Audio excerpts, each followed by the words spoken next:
Palmistry का एक और वीडियो हिंदी में हम बात करेंगे यहाँ पे 34 ईयर ओल्ड मेल की। इनके कुछ प्रश्न थे जो मैं पहले ही आंसर कर चुका हूँ पहले 2 वीडियोज़ में। यहाँ पे इन्होंने कई चीज़ों के बारे में बात की है, जैसे कि बात की थी sudden unexpected wealth, lottery, multi billionaire बनेंगे नहीं बनेंगे, फिश साइन के बारे में, square sign, temple sign, flag sign, government job, कई सारी चीज़ें इन्होंने पूछी।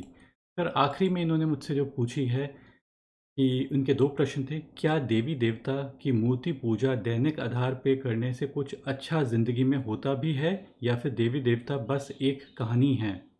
सेकंड क्वेश्चन है, क्या मांसाहारी होने से देवी-देवता नाराज़ होते हैं? क्या हम कृपा पाने के लिए सख्त शाकाहारी होना चाहिए या नहीं होना चाहिए? ये इनके प्रश्न हैं। वीडियो को स्टार्ट करने से पहले मैं रिक्वेस्ट करूँगा, press the bell icon on YouTube, don't miss another update. आप मुझे कॉल कर सकते हैं, ईमेल कर सकते हैं, ये मेरे phone number and email ID हैं, जिस पे आप मुझसे you can get in touch with me और पेड रीडिंग के लिए। अब हम आते हैं जो इनके मेन क्वेश्चन था कि मूर्ति पूजा से कुछ फ़ायदा है भी या नहीं है। बेसिकली आप खुद सोच के देखिए कि मूर्ति पूजा में मतलब कि हम बेसिकली रिलीजन के बारे में बात कर रहे हैं। कुछ लोग बस मूर्ति पूजा को ही कुछ ज़्यादा महत्व देते हैं, कुछ ज़्यादा ही उनके लिए महत्व होता है और कई लोगों के लिए मेन जो उसमें कहानियाँ हैं, महाभारत में, भगवद गीता में, ये सब जो टीचिंग्स हैं, वो ज़्यादा इम्पोर्टेंट है कई लोगों के लिए। तो मेन चीज़ हमें टीचिंग्स पे ज़्यादा ध्यान देना चाहिए, ठीक है? पूजा भी करनी चाहिए, मंत्र का उच्चारण भी करना चाहिए। सबसे सबसे फ़ायदे हैं, लेकिन सबसे पहले उसकी समझ होनी चाहिए। जब तक आपको उसकी समझ नहीं होएगी, तब तक उससे आपको फ़ायदे कैसे हो सकते हैं? क्योंकि उन मंत्रों के अंदर और उस भगवद गीता में एक डीप मैसेज है कि आपको लाइफ कैसे लीड करनी है। बस यही उसको रट्टा लगा के उसको रिपीट करके और हम सोच लें कि हम बहुत ज्ञानी हो गए और बहुत अच्छे हो गए, उससे ऐसे कोई फ़ायदे नहीं होने वाले हैं। पर कुछ ना कुछ जब कोई अच्छी चीज़ आप रिपीट करेंगे, तो उससे ज़रूर फ़ायदे होंगे, चाहे आपको उसका समझ आए या नहीं आए, क्योंकि आप अपना टाइम गलत जगहों से निकाल के सही जगह पे निकालने की कोशिश कर रहे हैं, टाइम दे रहे हैं, एफ़र्ट दे रहे हैं, एनर्जी दे रहे हैं और आगे आने वाले समय में कुछ ना कुछ आपकी समझ उसमें ज़्यादा बेटर होती हुई चली आएगी। तो मूर्ति पूजा ज़रूर करिए, उसको समझिए, उसके मेन उसका कंटेंट क्या है और उसके होने की वजह से आपकी लाइफ में बेटरमेंट आएगा ही आएगा, पहली चीज़। दूसरी चीज़ जो मैं कहना चाहता हूँ, जो इन्होंने इन्होंने जो मेन क्वेश्चन पूछा था कि इन्होंने जो एक और क्वेश्चन पूछा था कि मांसाहारी होने से देवी-देवता क्या नाराज़ हो जाते हैं? मैं इसके बारे में इतना ज़्यादा, क्योंकि पामिस्ट्री में ना तो पहले क्वेश्चन के बारे में ज़्यादा कहा गया है, ना सेकंड क्वेश्चन के बारे में कहा गया है, लेकिन फिर भी जो मैंने एक प्रैक्टिकल एक्सपीरियंस देखा है, एक मेरा दोस्त था तो उसका भी वो थर्ड थर्ड में बॉर्न था, 3rd ऑफ मार्च की उसकी उसकी बर्थ है। अब 3 जो नंबर होता है वो जुपिटर का नंबर है, ये जुपिटर का इलाका है, जुपिटर का नंबर है और जुपिटर होता है रिलिजन के लिए, एडमिनिस्ट्रेशन के लिए, पॉलिटिक्स के लिए, ऑनर के लिए, इन सब चीज़ों के लिए। अब उसको जो सजेस्ट किया गया कि उससे उससे कहा गया कि आप मांस से, आप नॉन वेजिटेरियन से दूर रहिए और साथ ही साथ आप एक बेटर लाइफ़स्टाइल लेके आइए और ड्रिंक्स वगैरह से भी दूर रहिए। तो अगर ऐसा व्यक्ति दूर रहता है तो प्रोबेबली उसको बेनिफिट मिलेगा ही मिलेगा। आपके जुपिटर बेसिकली मेन जुपिटर पे देखना होता है कि जुपिटर की क्वालिटी क्या है। अब एकदम उसको कह पाना थोड़ा-सा डिफ़िकल्ट है, उसके उसके हाथ पे तो क्योंकि उनकी डेट ऑफ बर्थ ही 3 थी, तो Jupiter made a significant aspect in our life और वो ज़्यादा मांस खाते थे और ड्रिंक्स बहुत ज़्यादा करते थे, तो उससे उनकी लाइफ़ में कहीं न कहीं इम्बैलेंस था और कहीं न कहीं प्रॉब्लम्स भी आ रही थी। मतलब कई सारे एस्पेक्ट्स में, एक एस्पेक्ट में नहीं, कई सारे एस्पेक्ट में रुकावटें कई आई और जब व्यक्ति कहीं न कहीं रिलिजन की तरफ मूव किया तो उसे शांति भी मिली, उसे एक सही डायरेक्शन भी मिलती है। तो इस वजह से अगर व्यक्ति मांस, मच्छी और इस टाइप की जो ड्रिंक्स वगैरह ना करे, तब हो सकता है बेटरमेंट आ सकता है, ग्रोथ ज़्यादा आ सकती है। लेकिन एकदम इसको ये नहीं कहना चाहिए कि आपको ज़्यादा सक्सेस मिल जाएगी और ये सब जो चीज़ें होती हैं वो मिलेंगी। इसको हम ऐसे ऐसे कोरिलेट नहीं कर सकते हैं। जितने भी विदेश में लोग हैं, वो ये सब चीज़ें खाते हैं, पीते हैं, सब चीज़ें करते हैं, they are highly successful. But वो नेसेसरी नहीं है कि ये सब चीज़ें करें या नहीं करें, वो आपके ऊपर डिपेंडेड है। कि अगर आपकी लाइफ हैम्पर हो रही है, तब बेसिकली आपको इन सब चीज़ों पे रोकना चाहिए। क्या अगर आपकी हेल्थ अलाउ कर रही है, क्योंकि कई बार जुपिटर से आई थिंक यूरिक एसिड के बारे में देखा जाता है। ज़्यादा प्रोटीन्स आएँगे तो वो ज़्यादा यूरिक एसिड वगैरह बनाते हैं, तो जुपिटर एक ग्रोथ का जो देखिए जो प्रोटीन्स होते हैं वो आपकी ग्रोथ लेके आते हैं। ये इलाका भी आपका ग्रोथ का है, तो excess of proteins in the diet, चाहे वो दालों के रूप में हो, चाहे वो मांस मच्छी के रूप में हो, किसी और रूप में हो, तो वो आपके लिए आपके आपके अंदर गठिया भी पैदा करेगा और साथ में कहीं न कहीं वो अ, आपको मतलब कि एक नेगेटिव इम्पैक्ट आपकी यूरिक एसिड बढ़ाएगा और मतलब कि आपके जोड़ों के अंदर भी दर्द कर सकता है। लेकिन आपके केस में अगर मैं आपके स्पेसिफिकली के केस में देखूँ तो आपका जुपिटर इस टाइप से नेगेटिव नहीं है। ठीक है, ये थोड़ी-सी हॉरिज़ॉन्टल रेखाएँ हैं, लेकिन जैसे ये वाली जो हॉरिज़ॉन्टल रेखा है, इसको तो मैं कहूँगा सोलोमन रिंग। सोलोमन रिंग का बेसिकली मतलब क्या है कि सोलोमन रिंग का मतलब ये है कि व्यक्ति को पहले से आभास हो जाता है, क्या होने वाला है। चाहे तो ड्रीम्स में हो, चाहे अ, उसका इंक्लिनेशन एस्ट्रोलॉजी, पामस्ट्री इन सब की चीज़ की तरफ हो, तो उसका इस तरफ से फ़ायदे हो सकते हैं। मैं बल्कि फ़ायदे तो नहीं कहूँगा, लेकिन मैं ये कहूँगा कि इसको अ, उसका रुझान होता है और रुझान की तरफ अगर जाता है तो ज़्यादा बेनिफिट मिलने के चांसेस हो सकते हैं, अगर वो इन्हें परस्यू करता है। लेकिन सडनली हम अपने जॉब को छोड़ के इसी काम पे लग जाएँ, तो वो भी गलत नहीं है। वो भी गलत है बेसिकली कि सडनली हम काम कुछ और कर रहे हैं और सडनली हम अपने प्रोफ़ेशन को ओकल्ट साइंसेज़ में लेके चले जाते हैं। हमें काम वही करना चाहिए जो हम काम करते हुए आए हैं। आपके केस के अंदर जो बेस्ट जो लाइन है, वो है सूर्य रेखा। सूर्य रेखा A1 आपके केस में सुपर A1 है और ऐसा जब भी मैं किसी के हाथ में देखता हूँ तो गारंटीड गारंटीड मैं ये कह सकता हूँ कि व्यक्ति गारंटीड सक्सेसफुल है और होगा ही होगा, गारंटीड। लेकिन ज़्यादा पॉसिबिलिटी 53 के बाद ज़्यादा इमर्ज होती है। पहली चीज़, परपेंडिकुलर लाइन मर्करी माउंट पे, ये भी एक अच्छा साइन माना जाता है। लेकिन मेरा कहना एक और भी रहता है कि आपको बेसिकली अपनी लाइफ को टारगेट करना है। टारगेट करना है, गोल बनाने हैं। अगर आपने टारगेट किया और अपने गोल्स सेट कर दिए कि मुझे ये अचीव करना है और उन गोल्स को अचीव करने की तरफ आप लग गए, तो चांसेस हैं कि वो सब अचीवेबल हो जाएँगे। आप इस टाइप के गोल्स मत बनाइए कि नहीं मैं लॉटरी मेरे को मिल जाए। ये कोई गोल नहीं है, ठीक है? लॉटरी जब लगनी होगी वो लग जाएगी। जैसे इन्होंने जो क्वेश्चंस जो पूछे थे वो काफ़ी सारे इस टाइप के थे कि क्या मेरे को लॉटरी लगेगी? क्या मैं मल्टी बिलियनेयर बन जाऊँगा? क्या मेरे हाथ पे फिश साइन है, स्क्वायर साइन है, टेम्पल साइन है, फ्लैग साइन है? इन सब की चीज़ों के बारे में मैं आंसर कर चुका हूँ। तो मेरा मानना केवल और केवल इतना है कि अगर ये व्यक्ति जो ये काम कर रहा है उसी पे ही हैमरिंग बार-बार करता रहे, कांस्टेंट हैमरिंग करे, तो चांसेस इस व्यक्ति के इम्प्रूव हो जाएँगे और इस वजह से उसको सक्सेस गारंटीड मिलेगा ही मिलेगा। एक चेंज ओवर इसी समय पे ही व्यक्ति ने कहा है कि 34 की एज है, क्योंकि 35 की एज में यहाँ पे आते-आते पैसे की रेखा रुक गई है। रुक भी गई है और साथ में एक प्रॉब्लम लाइन एकदम अंदर से तो नहीं आ रही है, लेकिन माउंट ऑफ मार्स नेगेटिव्स के आसपास से टारगेट होती हुई यहाँ पे दिमाग की रेखा और पैसे की रेखा को छू रही है। इसका मतलब क्या है? इसका मतलब यही है कि ऑपोजिशंस आएँगे, प्रॉब्लम्स आएँगी, 34-35 में स्ट्राइक करेंगी और वो कहाँ पे स्ट्राइक करेंगी? आपके पैसे पे इफ़ेक्ट करेंगी और आपके दिमाग पे इफ़ेक्ट करेंगी। दिमाग मतलब कि मेंटल वरीज़ आपको देगी। आपको मेंटल वरीज़ आएँगी, आपको फाइनेंशियल इश्यूज़ आ जाएँगे, लेकिन साथ ही साथ इंस्टेंटली मतलब प्रॉब्लम्स आएँगे, प्रॉब्लम्स के साथ-साथ एक मेजर चेंज ओवर आपकी लाइफ़ में टोटल टर्नओवर चेंज ओवर आपकी लाइफ़ में आ जाता है। तो इसे बेसिकली आपको एक्सेप्ट करना है और इसको अपनी लाइफ का एक चैनलाइज़ करनी है। चैनलाइज़ करेंगे तो सब चीज़ें आपकी गारंटीड अच्छी हो जाएँगी। सो इसको आपको एक अपॉर्च्युनिटी के रूप में देखना है, ना कि एक प्रॉब्लम के रूप में। और इस अपॉर्च्युनिटी को इस रूप में देखना है कि क्या-क्या आपने चीज़ें लाइफ में पहले की थी।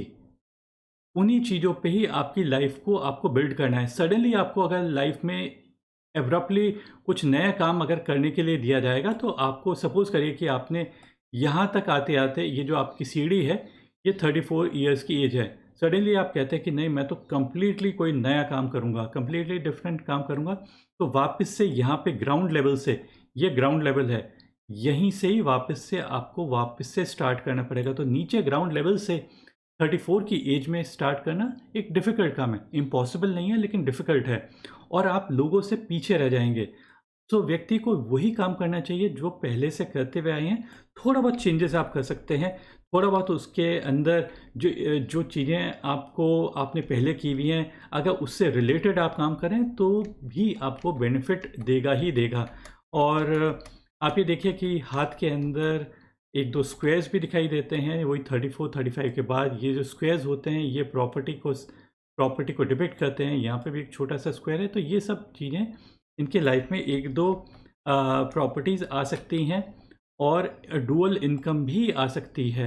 आप ये देखिए कि एक और रेखा जो चलती हुई जा रही है, हमने मेन रेखा तो हमने ये मान लिया है, लेकिन एक और रेखा जो चलती हुई आ रही थी, वो करीब 32-33 की एज के आसपास से चलती हुई आ रही थी।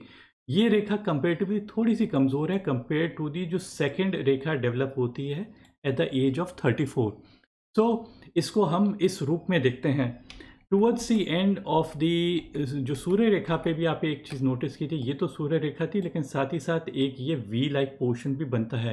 वी लाइक पोर्शन जब 2 फिंगर्स के बीच में जाता है, जब जाता है सन एंड मर्करी के फिंगर के बीच में, तो ये व्यक्ति को दोनों तरफ से बेनिफिट भी दे सकता है। चाहे स्टॉक मार्केट की भी तरफ होती है, चाहे गैम्बलिंग भी हो सकती है, चाहे एनीथिंग हो सकता है, लेकिन ये latter portion of the life में ज़्यादा होगा, ना कि अर्लियर पोर्शन ऑफ लाइफ में। लेकिन इसको मैं लोगों से जब ये कहता हूँ, तो लोग सोचते हैं कि मैं गैम्बलिंग करूँ और सट्टा लगाऊँ। मेरा मानना है कि सट्टा लगाने की ज़रूरत नहीं है। आप वैल्यू इन्वेस्टिंग करें स्टॉक्स में, जहाँ पे आप एनालाइज़ करें स्टॉक को, आप समझें और उस स्टॉक के साथ फिर आप जुड़ें। ऐसा नहीं है कि उसे आपने लिया और छोड़ दिया, लिया और छोड़ दिया ऑन अ डेली बेसिस। आपको लॉन्ग टर्म इन्वेस्टमेंट करना चाहिए, जहाँ पे आपकी वैल्यू मल्टीप्लाई होएगी। और अच्छी कंपनी के साथ एसोसिएट हुई है, तो अच्छी कंपनी के साथ एसोसिएट होएंगे तो ज़्यादा प्रोबेबिलिटी इंक्रीज़ होएगी, अच्छे पॉसिबिलिटीज़ इंक्रीज़ होएगी। और बाकी हाथ में मैं यही देख रहा हूँ कि काफ़ी सारी चीज़ें अच्छी हैं, ऐसी कोई नेगेटिव साइन नहीं है। मैं लेफ़्ट हैंड को भी एक्सप्लेन कर चुका हूँ। सेम इंडिकेशंस दोनों ही हाथों पे दिखाई देते हैं, जो लेफ़्ट पे थे वही राइट पे। दिल की रेखा पे थोड़े बहुत ये जो मैंने आपको बताया था ब्रांचेज़, ये डिस्ट्रैक्शंस के हैं। डिस्ट्रैक्शंस लाइफ में अच्छे नहीं होते हैं, लेकिन ये रेखाएँ कंपैरेटिवली बहुत स्ट्रॉन्ग नहीं है, लेकिन फिर भी हैं। ये लेटर पोर्शन में ज़्यादा आती हैं, तो ये डिस्ट्रैक्शंस हैं। और लक आपके साथ है, अपवर्ड लाइंस यहाँ पे दिखाई देती हैं आपके केस में। ये वाली जो जा रही हैं, ये जुपिटर की तरफ जा रही हैं, ये तो गवर्नमेंट की तरफ, गवर्नेंस की तरफ जा रही हैं। और जो लेटर पोर्शन में जा रही हैं, जो 40s के आसपास, वो जा रही हैं शनि पे। दैट मीन्स पैसे के, मतलब लक पैसे में। और यहाँ पे तो पैसे की रेखा जो नई चेंज ओवर हुई है, वो 34-35 में ही हुई है। ये जो अंदर आके जो रुक गई है, इसको थोड़ा-सा हम नेगेटिव मान के चलते हैं। जो पैसे की रेखा आके 34 में रुक गई है, थोड़ा-सा व्यक्ति को परेशानी देगी और प्रॉब्लम रेखा भी आ रही है। तो इस समय पे व्यक्ति प्रॉब्लम्स महसूस कर सकता है, लेकिन लाइफ़ अच्छी है, लाइफ़ ब्राइट है इस व्यक्ति के हाथ में, और इसे अपने एफ़र्ट्स लगाने चाहिए to how to make it much much better. Left hand में एक प्रॉब्लम की रेखा ज़रूर आती है, जो पैसे की रेखा को छूती है। समवेयर क्लोज टू, अगर यहाँ पे एज 35 है, यहाँ पे एज 53 है पैसे की रेखा पे, तो समवेयर इन द मिडल से थोड़ा सा पहले, मतलब 42 की एज में थोड़ी परेशानी आ सकती है। लेकिन आते आते फिर ये सूर्य की तरफ मुड़ जाती है, तो इसको तो हम अच्छा बेसिकली कहेंगे। इस छूने को थोड़ा सा प्रॉब्लम कहेंगे, लेकिन फिर आगे इसको अच्छा कहेंगे। एंड 44 के बाद से और बेटर व्यक्ति के लाइफ में प्रॉस्पेक्ट्स आ सकते हैं, क्योंकि एक टाइप से आप ये देखिए कि ये एक वी टाइप बनता है। पैसे की रेखा और सूर्य रेखा का एक एक वी बनता है, मतलब कि दोनों प्लैनेट से व्यक्ति को बेनिफिट मिलते हैं। 53 के बाद पैसे की रेखा एकदम ऐसा दिखाई देता है कि गायब हो गई है। तो गायब होने को आप बुरा मत मान के चलिए, गायब होने को कई बार मैं इसको और भी अच्छा मान के चलता हूँ। इसको मैं यही कहता हूँ कि व्यक्ति के पास हो सकता है और अच्छी अपॉर्च्युनिटीज़ आएँगी, और अच्छी अपॉर्च्युनिटीज़ जो आएँगी उसको वो अच्छी तरह से ले पाएगा। और जो व्यक्ति ने कहा है कि गड़ा हुआ धन, हो सकता है गड़ा हुआ धन मिल जाए, ये एक पॉसिबिलिटी हो सकती है। और अनलिमिटेड पॉसिबिलिटीज़ इमर्ज होके आ सकती हैं। जब रेखा पैसे की होती ही नहीं है, तब अनलिमिटेड पॉसिबिलिटीज़ हो सकती हैं। तो इसको absence of the money line को ये मत समझिए कि पैसा ही नहीं रहेगा। ऐसा ऐसा कुछ भी नहीं है, कई बार उसको और भी अच्छा माना जाता है। जो अच्छा नहीं माना जाता है वो ये है कि अगर शनि के पर्वत पे काफ़ी सारी क्रिस क्रॉसिंग अगर लाइन्स होती, तब हम उसको नेगेटिव साइन कह देते। कोई स्टार का फॉर्मेशन होता तब भी हम उसको नेगेटिव कह देते हैं। तो ये एक बहुत ही यूनिक टाइप के साइंस होने की ज़रूरत नहीं है आपके हाथ पे। सिंपल टाइप के हैंड्स, सिंपल टाइप की जो लाइंस होती हैं, एक्सेलेंट रिजल्ट देती हैं और आपको पॉसिबिलिटीज़ आपकी लाइफ में अच्छे होने की उम्मीद बन जाती है। ये मैंने स्टार जैसे जो ड्रॉ किया, आपको अब आपको दिखाई दे गया होगा, यहाँ पे स्टार है। परपेंडिकुलर लाइंस यहाँ पे दिखाई दे रही हैं, तो मैं इनसे एक ही लास्ट मेरा सजेशन है, अपनी स्किल्स पे काम करिए, उन्हें शार्पन कीजिए, कांस्टेंट शार्पन कीजिए। बिना शार्पन किए कुछ नहीं हो सकता है। और बुध, आपकी ये बुद्धि का इलाका एक्सीलेंट है। बुद्धि का इलाका एक्सीलेंट होने का मतलब ये है कि गारंटीड आपको सक्सेस मिलेगा। चाहे वो देखिए कंप्यूटर नेटवर्किंग हो, कंप्यूटर कोडिंग हो, चाहे वो फिज़िक्स हो, केमिस्ट्री हो, बायोलॉजी हो, कुछ भी हो, anything to do with the mind, anything to do with intelligence, वो व्यक्ति को बेनिफिट देगा ही देगा। एंड उसको बेनिफिट गारंटीड मिलेगा ही मिलेगा। ये मैं गारंटी के साथ कह सकता हूँ। इस जगह पे अगर यही क्रिस क्रॉसिंग लाइन्स हो जाती, तो मैं ये कहता कि व्यक्ति मिसकैलकुलेट कर रहा है, मिसकम्युनिकेट कर रहा है, उसकी बात लोग समझ नहीं रहे हैं और नहीं समझ पा रहे हैं, तो प्रॉब्लम्स आ रही हैं। और प्रोटेक्शन की आपके हाथ में रेखा है, ये मंगल की रेखा, प्रोटेक्शन की रेखा आपको प्रोटेक्ट करती रहेगी। Towards the end of your life after the age of 70, यहाँ पे 1-2 रेखाएँ नीचे की तरफ मुड़ रही हैं, माउंट ऑफ मून पे। इसको कहते हैं कि कई बार व्यक्ति जॉब का लॉसेस हो सकते हैं, लॉस ऑफ हेल्थ या लॉस ऑफ वेल्थ, ये 70s के बाद का पोर्शन है। अब ये तो कॉमन चीज़ है कि उस समय पे तो ये सब चीज़ होंगे ही होंगे, लेकिन क्योंकि व्यक्ति की मंगल की रेखा है, तो तब भी प्रोटेक्शन है। इन रेखाओं को एक डिफरेंट वे में भी देखा जाता है कि ये कहा जाता है कि हो सकता है कि रेस्टलेसनेस पैदा हो जाए, व्यक्ति का मन कहीं पे नहीं लगे, व्यक्ति का मन काफ़ी ट्रैवल में लगे कि मैं ट्रैवल करूँ, इधर से उधर जाऊँ, पानी के पास रहूँ, घर से दूर रहूँ, ये सब चीज़ें की इच्छाएँ बढ़ जाती हैं।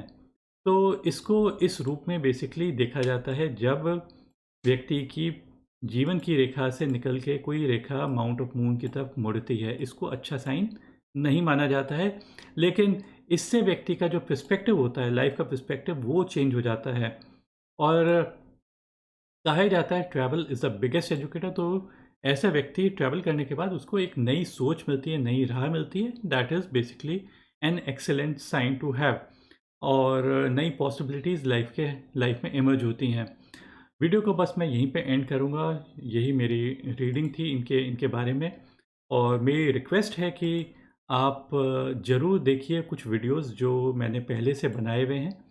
और पहले 2 वीडियोस बनाए हैं इन्हीं व्यक्ति के बारे में, जहाँ पे मैंने कई सारे इनके क्वेश्चंस आंसर किए थे। ये इनके क्वेश्चंस थे और इन्होंने कई सारे डिफरेंट डिफरेंट एस्पेक्ट्स पूछे।